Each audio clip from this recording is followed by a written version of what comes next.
Hello everyone, welcome back to my channel. It's your girl Keke Letso, aka Keke. This is my channel Bophelo with Keke, the channel where your girl is going to share with you lifestyle issues and very important information about travel, career, fashion and beauty. So welcome back. So today we are going to look at relocating to the United Kingdom to work as a carer. So here we look at working as a carer, as a healthcare professional, and those that are not healthcare professionals, as the United Kingdom, with the shortage of carers, has opened doors for international people to come and work so that they can give a hand.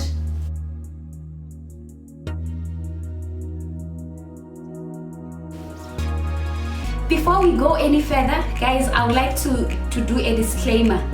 Please note that I'm not an agent. I have no connection to government offices. I have no connection to any recruiting agency or any institution that is hiring or anything. I'm just a girl who's just sharing the information from the research that she did. So due to the shortage of the carers in the United Kingdom, the government had to come up with a plan, and this plan was to give international candidates who would like to come to the UK to work as carers the visa, and this visa is called Tier 2 visa, and it can last up to 5 years. Yeah, so the government came up with a plan of giving individuals who would like to help Tier 2 visa that can last up to 5 years. So this visa is going to be given to people that are going to work in health and social care. So health and social care, we have hospitals, we have care homes, there are agencies also which deal with people's home, like domiciliary work. It can be either nurses, healthcare assistants, enrolled nurses, or any other person who has experience with care. And those that are non-healthcare professionals, I'm going to explain to you on how you can go about getting this visa and coming to work as a carer as we go on. So the other criteria is that the person should work for the UK employer that has been approved by the Home Office. So we really need to be careful of some employers or of some adverts that we can see on the internet, because some of the things are scams. So if we find something, it is important that we go on the United Kingdom's government website and we check if that certain employer has been approved by the government to work with carers. Below, there's a link below for the government website where you can get this information. So again, you need to have a certificate of sponsorship from your employer. Yes, there should be a certificate of sponsorship from your employer. That is after getting the job and everything, then your employer will arrange such things. And the salary, the minimum salary, it's said to be £10 per hour. So that's the minimum salary that the government has put that people that are coming to help as carers should get. So if you go down on the description here, you'll find the government website where you can check those approved employers. So the other thing is you need to have the certificate of sponsorship. So this certificate of sponsorship, you get it from the employer after finding the job. Your employer is satisfied that you can be fit to work or you meet the criteria that they are looking for, then they'll give you certificate of sponsorship, which you are going to use to apply for the visa. And again, the government stipulated that carers should get the minimum wage of £10 per hour. £10 per hour. So depending with your employer or like how many, like, depending with your employer, the agreement that will work with your employer. So you might get £10 or more, but the minimum is £10. And again, you need to have proof of English proficiency.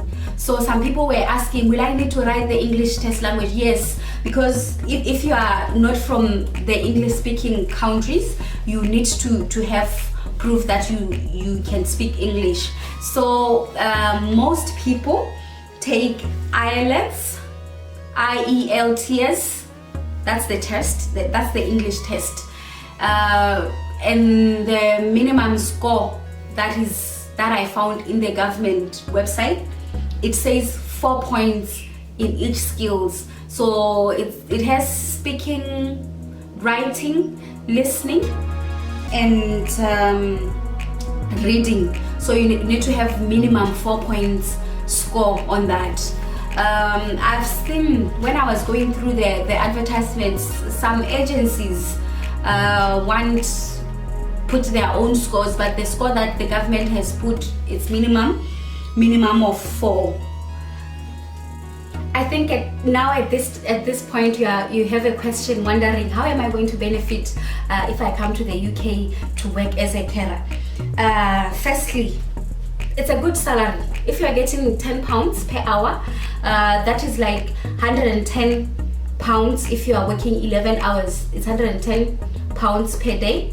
And if you do like 14 days in a month, that is like 1,540 per month, without even talking about extra shifts that you can do or anything. That is just that 1,540 per month. So you can convert it to your own currency, then you can see that it's really a good money. It's really good. Yes, it's really a good money. Then again, one can also be able to work part-time up to 20 hours per week. So you can be able to work extra shifts like 20 hours per week. So it means you are adding to what you are having. So this extra hours, you can either work for your employer or work for other employers. Like most people go for agencies because it appears that agencies pay more. You can also be able to study part-time. Yes, you can be able to study part-time. You won't need to have study visa. You can be able to study with this tier 2 visa. And again, you can be able to bring your whole family, your children and your spouse. And when your children come here, the schools in the UK are for free. Yes, kids go to school for free on the government schools, not unless you want to take your kids to private schools. But most people take their kids to their government schools because they are really good. Like United Kingdom makes sure that every public service is up to the standard, so that there won't be too much difference with the private and the government. So again, your spouse can be able to work or study under that visa. They'll be able to work or study. So they are coming with the visa under the visa that you have, and then they can be able to work without them needing to have the work visa. They can be able to study without them needing to have a study visa. And again, like I said, there is a requirement for the English. The English requirement score here, it's not too high.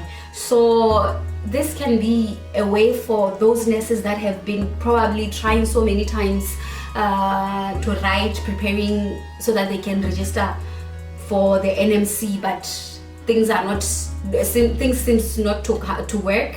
Yes, and yeah, so they can consider that and come work as senior carers. So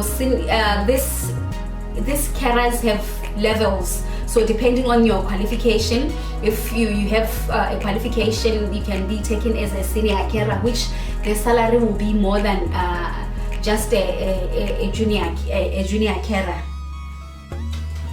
However, in order to balance the healthcare workers globally, WHO came up with a plan to avoid richer countries from recruiting from poorer countries, like developed countries to recruit from developing countries, because everyone would want to go to developed countries because there's good money there. So what it did is it came up with a plan, and some countries have been put in. There are some color codings that were put to show where the recruitment can go. So we have red, green and amber. So on red list, countries that are on red list, there should be no active recruitment. On the green, the countries that are on green, it means recruitment can happen, and the ones that are on amber, recruitment can happen, but it can only be through the agreement of government to government. This list, it's there on the government website. I'm going to also try to put it somewhere. At the moment I'm recording, so I hope when I